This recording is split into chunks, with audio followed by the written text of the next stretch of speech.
빌립보서 3장 10절부터 14절의 말씀 우리 한 목소리로 함께 봉독하겠습니다.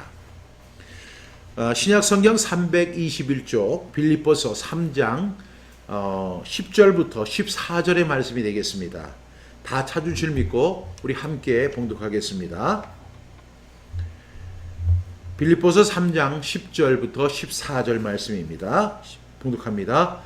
내가 그리스도와 그 부활의 권능과 그 고난의 참여함을 알고자 하여 그의 죽으심을 본받아 어떻게 해서든지 죽은 자 가운데서 부활에 이르려 하노니 내가 이미 얻었다 함도 아니요 온전히 이루었다 함도 아니라 오직 내가 그리스도 예수께 잡힌 바 된 그것을 잡으려고 달려가노라. 형제들아, 나는 아직 내가 잡은 줄로 여기지 아니하고 오직 하딜 즉 뒤에 있는 것은 잊어버리고 앞에 있는 것을 잡으려고 표대를 향하여 그리스도 예수 안에서 하나님이 위에서 부르신 부름의 상을 위하여 달려가노라. 아멘. 기도하겠습니다.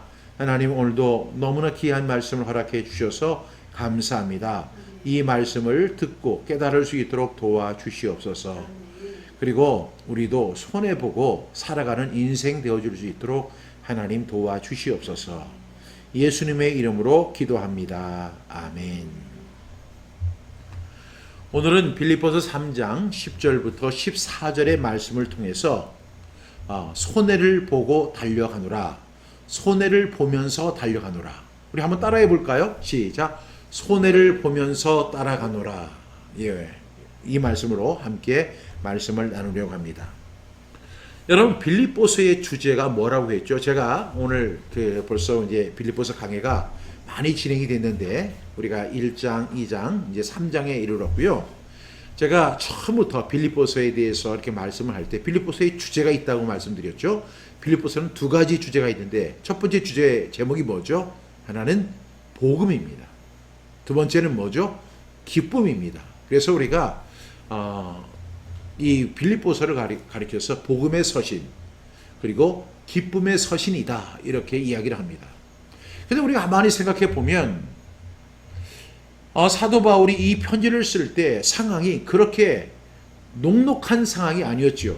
왜냐하면 로마 감옥에 갇혀 있는 상태입니다. 그런데 어떻게 로마 감옥에 갇혀 있는 그분이 기쁨의 서신을 쓸 수 있을까? 여러분 궁금하지 않으세요? 여러분, 빌립보서의 주제는 앞서 말씀드린 것처럼 복음 그리고 기쁨 이렇게 정의할 수 있습니다. 또 바꿔서 이야기하면 기쁨이다 그리고 복음이다. 근데 이 3장에 이르러서 제가 이제 이 복음과 기쁨을 정리해 본다면 왜 기뻐하느냐? 복음 때문에 기뻐한다. 기뻐하는 이유는 복음 때문이다. 이렇게 정리해서 말씀드릴 수 있을 것 같아요. 그런데 우리가 이렇게 이 주제가 복음이라고 이야기했고 기쁨이라고 이야기했는데 자꾸 읽다 보면 1장부터 3장에 이를 때까지 고난이라는 단어가 계속해서 반복해 나오거든요.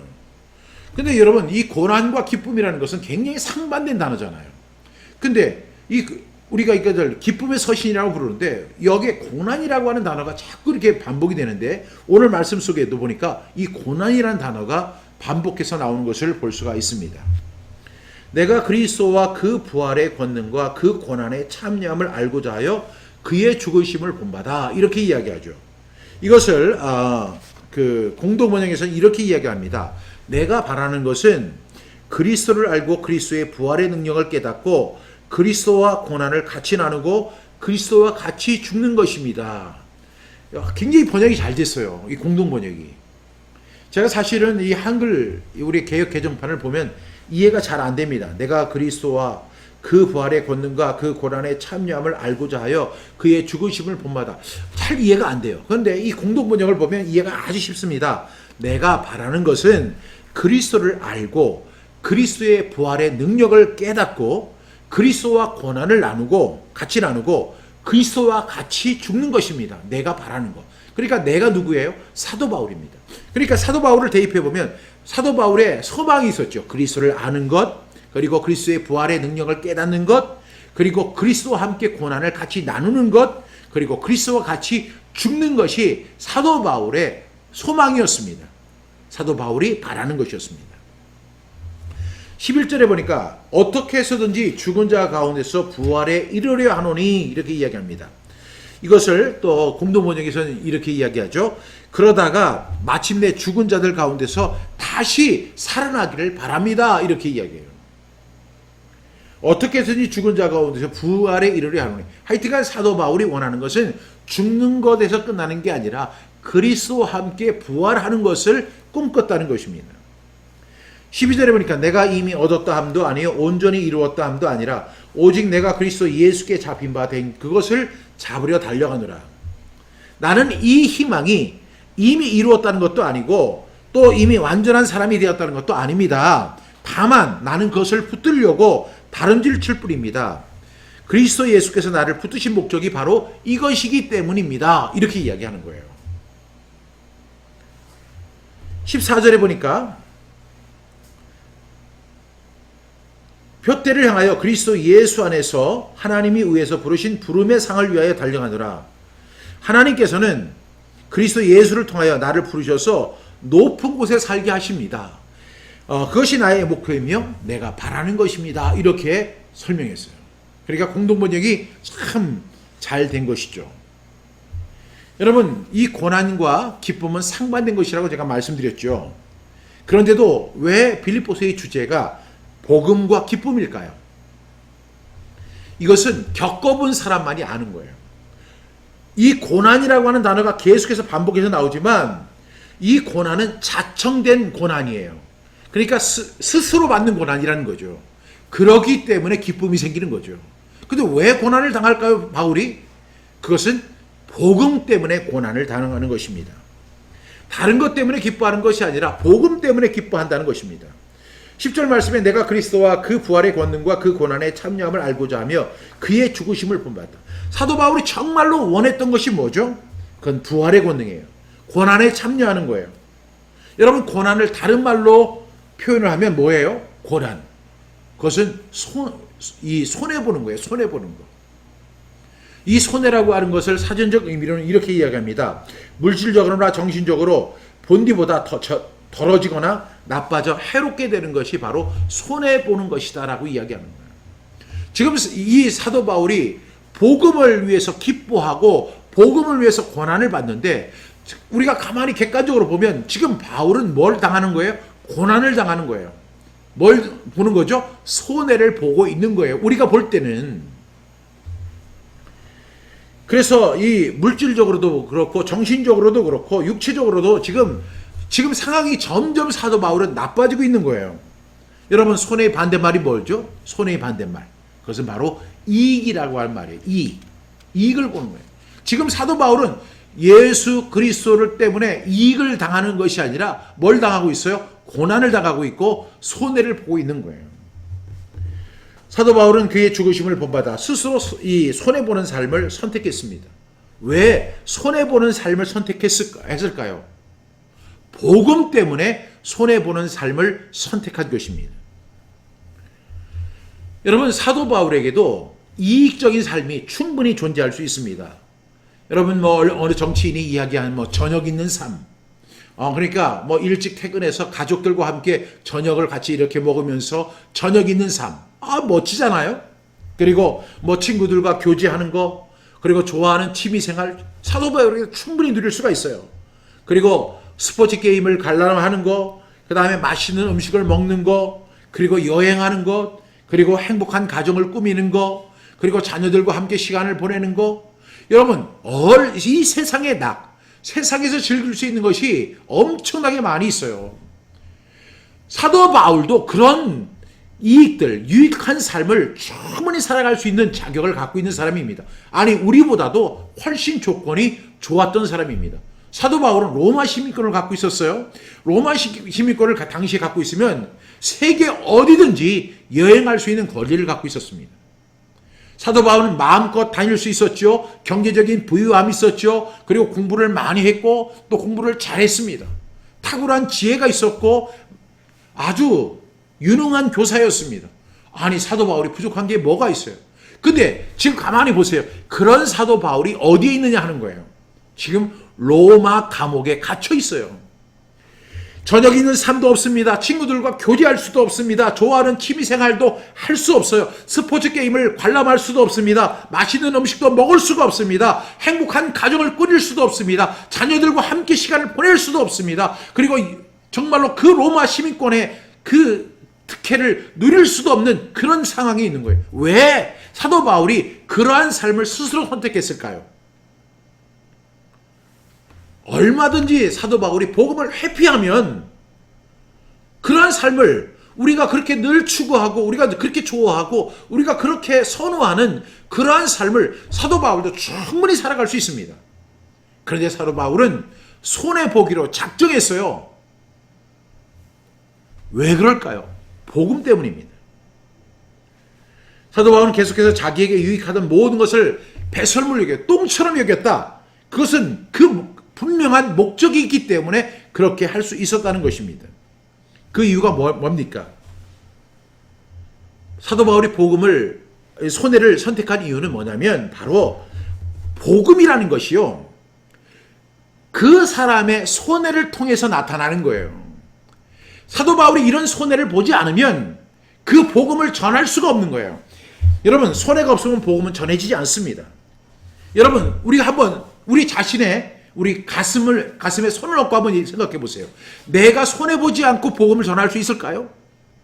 내가 손해를 당하지 않고 복음을 전할 수 있다고요? 그것은 불가능합니다. 내가 모든 특혜, 모든 특권, 그리고 내가 누릴 수 있는 모든 취미생활 다 누리면서 복음이 전해질까요? 천만의 말씀이에요. 그것은 불가능한 거예요.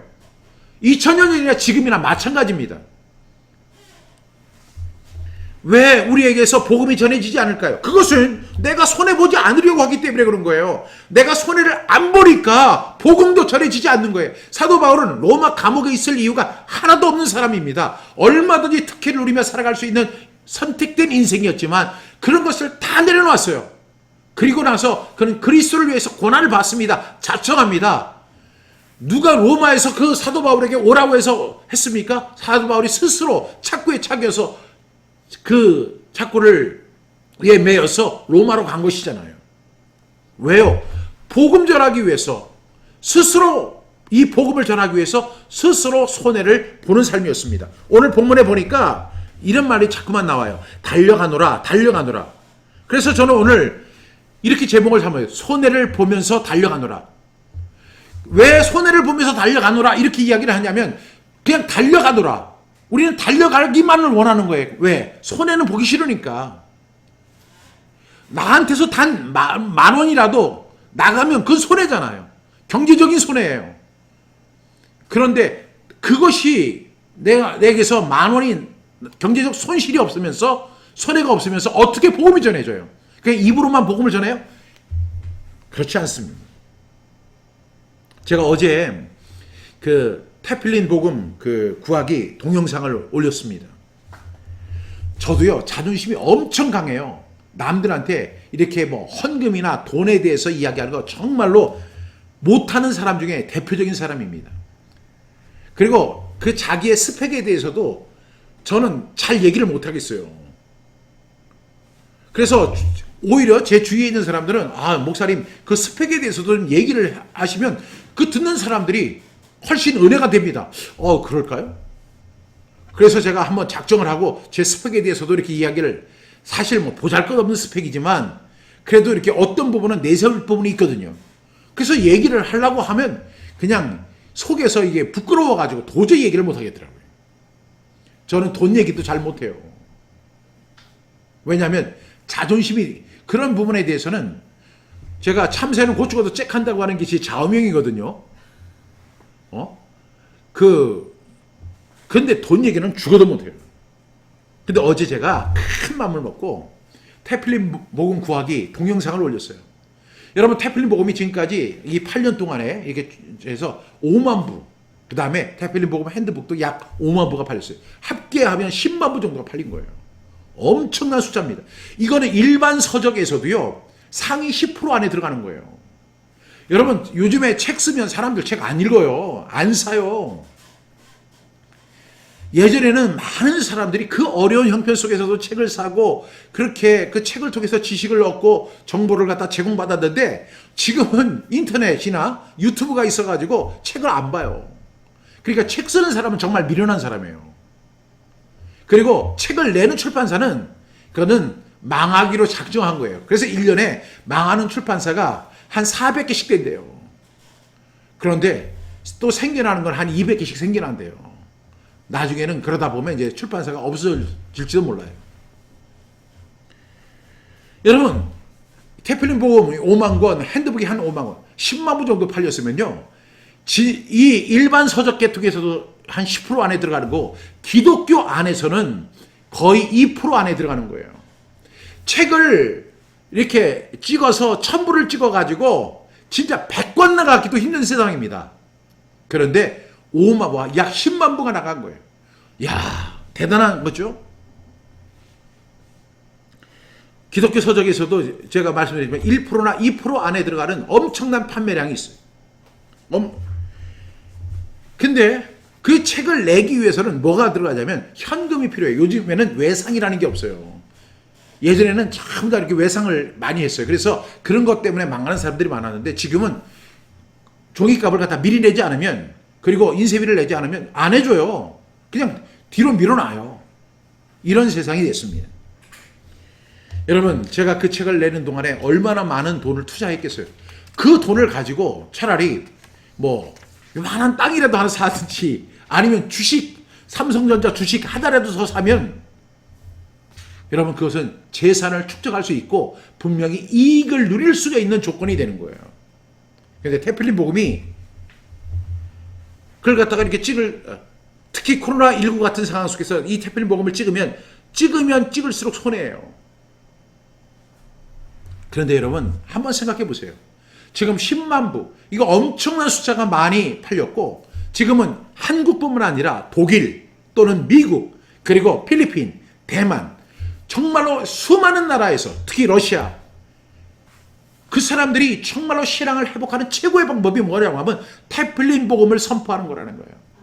그래서 태필린 복음을 선포하기 위해서 책을 보내달라고 하고, 그래서 책을 갖다 번역해달라고 하는데, 사실은 제 꿈은 뭐냐면 이것을 영어로 트랜슬레이트를 해가지고 이제 트랜슬레이트해서 영어 서적을 만들면 그건 돈을 받을 수가 없어요. 그냥 선교사님들한테 보내줘야지 그건 돈을 받을 수가 없는 거잖아요. 여러분, 한국적인 상황을 놓고 보세요. 정말로 우리의 신앙을 회복할 수 있는 방법이 뭘까요? 우리가 그동안 설교가 없어서 교회가 정말로 신앙이 성장하지 않았을까요? 성경 공부가 없어서? 제자 훈련이 없어서? 아니에요. 하나님의 말씀을 선포하는 것, 이것이 하나님의 능력입니다. 태초에 빛이 있으라 하심에 빛이 있었고 그 빛이 하나님 보시기에 좋았잖아요. 빛이 있으라고 하나님 선포하시니까 빛이 있었습니다. 그 말씀이 육신이 되어 우리 가운데 거하셨습니다. 예수님은 말씀이십니다. 로고스이십니다. 근데 그 로고스를 선포하는 것이 바로 레마입니다. 그 레마는 역사를 이뤄냅니다. 그래서 예수님도 귀신을 쫓아내실 때 어떻게 하셨어요? 기록되었을 때 사람이 떡으로만 살 것이 아니요, 기록되었을 때 주 너희 하나님을 경배하고, 기록되었을 때 이렇게 예수님도 기록된 말씀으로 마귀를 쫓아내시고 선포하실 때 귀신이 물러가고 천사가 와서 수중들은 역사가 일어나지 않습니까? 이렇게 하나님 말씀을 선포해야 된다니까요. 그래서 이 코로나19 시기에 가장 중요한 것이 태필린 복음을 선포하는 거예요. 이 신앙, 가정 속에서, 교회 속에서, 어떤 작은 모임 속에서 태필린 복음을 선포할 때마다 정말로 하나님의 말씀이 살아서 역사하는 걸 느낍니다. 거기에는 인위적인 사람의 그 혼잡함이 없어요. 사람의 말이 들어가질 않아요. 그냥 하나님의 말씀을 그대로 선포하는 거예요.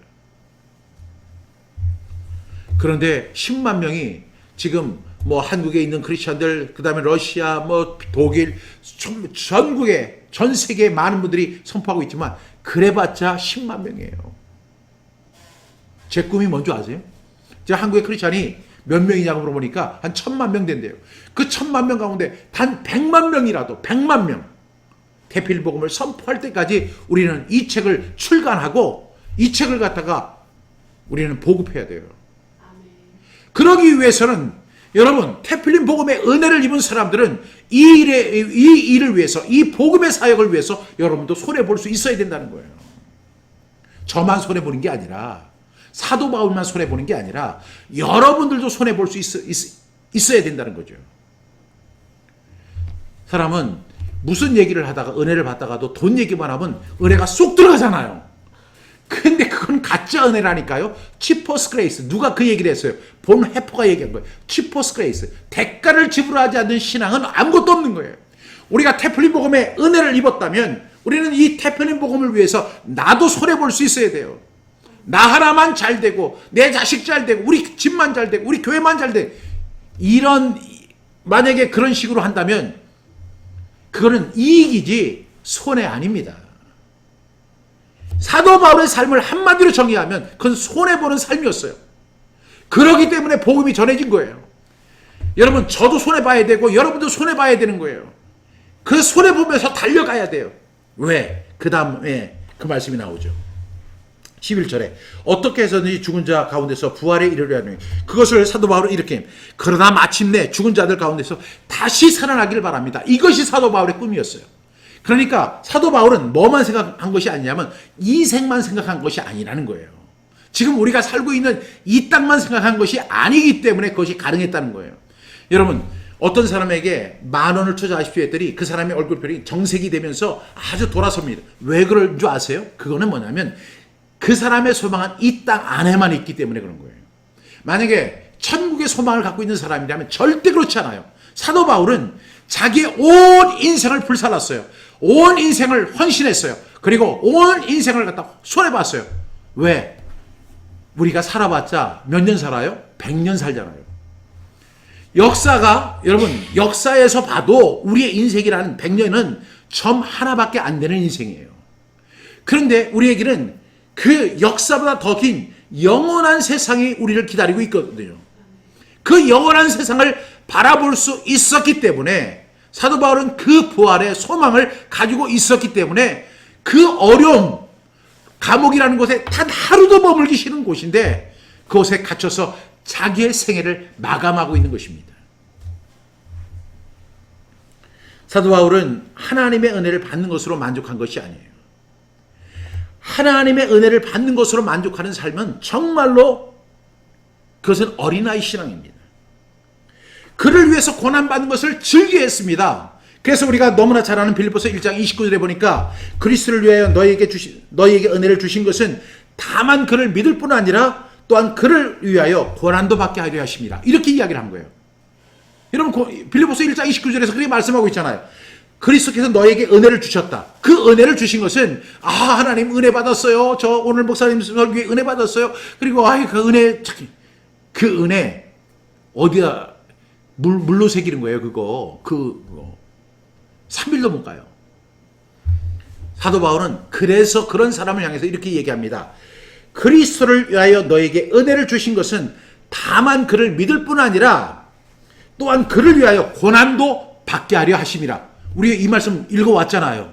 이 말씀 거쳐왔죠. 그리고 사도 바울은 그리스도의 몸된 교회를 위해서 고난을 받은 것을 기쁨으로 여겼습니다. 고로새서 1장 24절 말씀에 보니까 이렇게 돼 있죠. 내가 이제 너희를 위하여 받는 괴로움을 기뻐하고 그리스도의 남은 고난을 그의 몸된 교회를 위하여 내 육체에 채우라. 그리스도가 만약에 고난을 이만큼 남겨놨고 가셨다면 그 고난을 내 육체에 채우겠다는 거예요. 내가 고난 받겠다는 거예요. 내가 손해보겠다는 거예요. 이것이 사도 바울의 결단이었습니다. 왜 그렇게 사도 바울은 고난을 좋아했을까요? 세상에 고난 좋아하는 사람이 어디 있습니까? 이유 없이 고난 당하는 걸 갖다 좋아하는 사람이 누가 있습니까? 명백한 이유, 그 고난보다 더 큰 이유가 있기 때문에 고난을 자초한 것입니다. 여러분에게 만약에 여러분들이 고난 받기를 싫어한다면 여러분 둘 중에 하나일 거예요. 여러분들이 어린아이 신앙이든지 아니면 좀 더 근본적으로 올라가서 거슬러 본다면 여러분들은 그 은혜를 체험한 사람이 아니기 때문에 그런 거예요. 복음의 은혜를 체험하지 못했기 때문에 여러분들은 그 고난에 동참하지 않는 거예요. 어떻게 하시겠습니까? 여러분 정말 저는 이 말씀이 너무 감사해요. 빌립보서 1장 29절 여러분 다 암송하는 말씀이지만 그리스도를 위하여 너에게 은혜를 주신 것은 그리스도를 위하여 너에게 은혜를 주신 것은 그렇죠? 그 다음에 다만 그를 믿을 뿐 아니라 그냥 다만 그를 믿고 구원받고 천국 가고 뭐 예수 믿고 뭐 온갖 뭐 자녀들이 잘 되고 이것이 아니라 다만 그를 믿을 뿐 아니라 또한 그를 위하여 고난도 받게 하려 하십니다. 그러면서 사도 바울은 이렇게 이야기합니다. 12절에 내가 이미 얻었다 함도 아니요 온전히 이루었다 함도 아니라 오직 내가 그리스도 예수께 잡힌 바 된 그것을 잡으려고 달려가노라. 그런데 사도 바울에게는 그 고난이 끝나지 않았다는 거예요. 그래서 오늘 이 말씀을 번역하면 이렇습니다. 나는 이 희망을 이미 이루었다는 것도 아니고 이미 완전한 사람도 되었다는 것도 아닙니다. 다만 나는 그것을 붙들려고 다름질 뿐입니다. 그리스도 예수께서 나를 붙드신 목적이 바로 이것이기 때문입니다. 이것이 바로 진정한 사명자 아니겠습니까?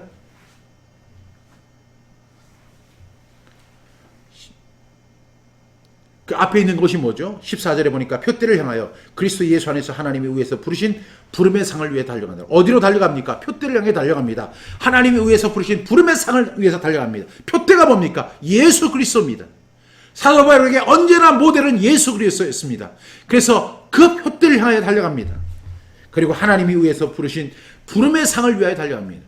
이것이 진정으로 복음을 깨달은 사람들만의 고백이고 사명이고 행동이고 손해보는 결단입니다. 여러분, 이 세상 것이 아닙니다. 천국 소망입니다. 천국 소망이 비현실적인 것이 절대로 아님을 여러분 아셔야 됩니다. 우리가 아무리 이 세상에 오래 머물고 싶고 온갖 건강식품 다 먹고 좋은 음식 다 먹고 병원 진료를 다 받아도요, 여러분 100년 못 살아요. 100년 이상 사는 사람 진짜 10,000명에 1명 그렇게 나올 정도잖아요. 여러분 꼭 기억하세요. 이것 말고 천국이 있어요. 영원한 세상이 있어요. 그 영원한 세상을 바라볼 수 있어야 돼요. 세상의 역사가 존재한다면 천국의 역사도 있어요.